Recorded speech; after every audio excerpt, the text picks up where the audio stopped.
د ځوانانو راډیو فوټسال جام سیالۍ په جنوب ختیځ زون کې د خوست په کوربتوب د لوګر، پکتیکا، خوست او پکتیا لوبډلو ترمنځ ترسره شوې. دا سیالۍ چې د خوست په ورزشي جمنازیم کې ترسره شوې د لوګر منتخب لوبډلې په اتلولۍ سره پای ته ورسېدې.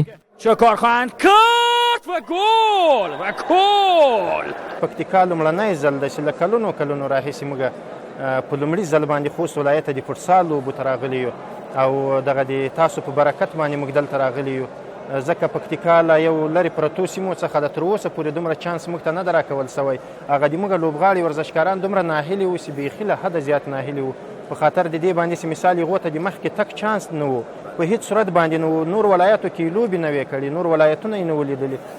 د دغو سیالیو د ترسره کولو موخه د ځوانانو ترمنځ د سالمې تفریح، د ځوانانو ورزش ته هڅول او په ورته وخت کې په ټول هیواد کې د فوټسال لوبې ودې او ترڅنګ د فوټسال د لوبغاړو د ظرفیت لوړولو لپاره د زمینې برابرول دي.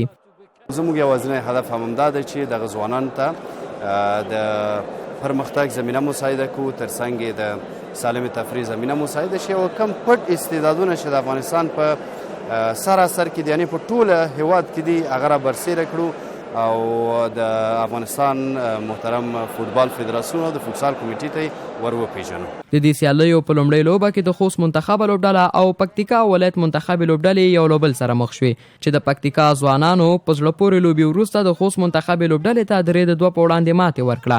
په دوهمه لوبه کې د لوګر منتخب او د جوانان پکتیا منتخب لوبډله یو له بل سره مخ شوې چې د لوګر اړوند لوبډلې د پکتیا لوبډلې ته 4-2 پر وړاندې په ماتې ورکولو سره پایلوبې ته لاره ومونده.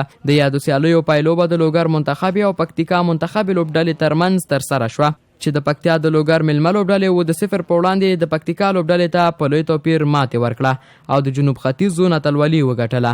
د لوګر منتخب لوبډلې په یادو سیالیو کې د اتلولۍ په ګټلو سره د ځوانانو راډیو سوپر جام سیالیو ته لاره پیدا کړه.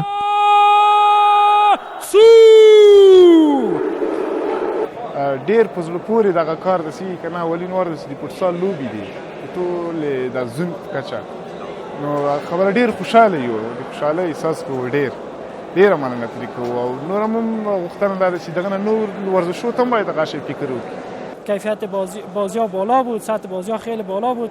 واقعا ما سپاسگزار هستیم از رادیو جوانان از میزبانی ولایت خوست. دا دومره د خستوال دپاره د پرسلالان دپاره دومره یو مخیمې دی چې که درته ووایم چې په دا لنډو ټیم کې دومره زنګونه ماته ټیمونه ویي چې دغه په میدان باندې میچونه هره جمعګي ورځ مونږ تورنمنټ په لاره بیایو.